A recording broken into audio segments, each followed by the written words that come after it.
अस्सलाम वालेकुम प्यारे दोस्तों, आप देख रहे हैं हमारा चैनल आल टाइप्स मेडिसन। तो और मैं हूं आपकी खिदमत में हाज़िर डॉक्टर तारिक बिलाल।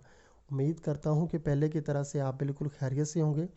आज हम आपके लिए जिस मेडिसन का रिव्यू लेकर आए हैं उसका नेम है अजमलीन 54। जी हाँ, अजमलीन 54 इसका नेम है। सबसे पहले हम आपको बताते हैं कि इस मेडिसन के फ़ायदे क्या हैं। तो ये अजमलीन 54 जो है ये हाई ब्लड प्रेशर को कंट्रोल करने के लिए इस्तेमाल की जाती है और उसके अलावा अजमलीन 54 दिल को ताकत भी मुहैया करती है।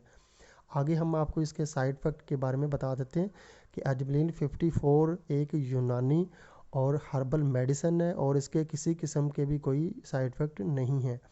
अब हम आपको इसका तरीका इस्तेमाल जो है बता देते हैं कि आप ब्लड प्रेशर की नौयत को जो है देखते हुए इसका इस्तेमाल 1 टेबलेट से लेकर 4 टेबलेट्स तक 24 घंटे के अंदर जो है कर सकते हैं। अगर आपको ज़्यादा प्रॉब्लम है तो आप जो है तो 2 टेबलेट जो है सुबह और 2 टेबलेट शाम को सादा पानी के साथ इस्तेमाल करें।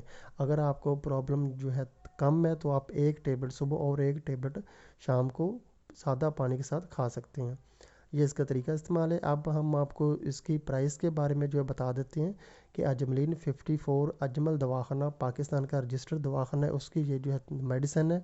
बहुत अच्छी ये जो है मेडिसन है और इसकी प्राइस है 20 गोलियां जो है उसकी जो है फुल पैकिंग जो है उसकी 60 रुपये सिर्फ उसकी प्राइस है। अभी 2000 जो है 20 के जो है दिसंबर में, तो 2021 में भी यही प्राइस जो है रहने वाली है। और उसके अलावा जो है 200 टेबलेट की जो है तो बड़ी फुल पैकिंग जो है उसमें जो है तो 200 जो है तो गोलियां होती हैं, तो उसकी प्राइस जो है वो 500 रुपये है। ये आपको पाकिस्तान के किसी भी अच्छे पंसार स्टोर से, किसी भी किस्म के जो है देसी दवाखाना से या कि अजमल दवाखाना की किसी भी फ्रेंचाइज से बआसानी आपको ये जो मेडिसिन मिल जाएगी। तो दोस्तों, अगर आपको हमारी ये वीडियो पसंद आई है तो आप हमारा चैनल ज़रूर सब्सक्राइब करें ताकि नई आने वाली किसी भी किस्म की मेडिसिन की इन्फॉर्मेशन बआसानी आप तक पहुँचती रहे। वीडियो देखने का बहुत बहुत शुक्रिया। अल्लाह हाफिज़।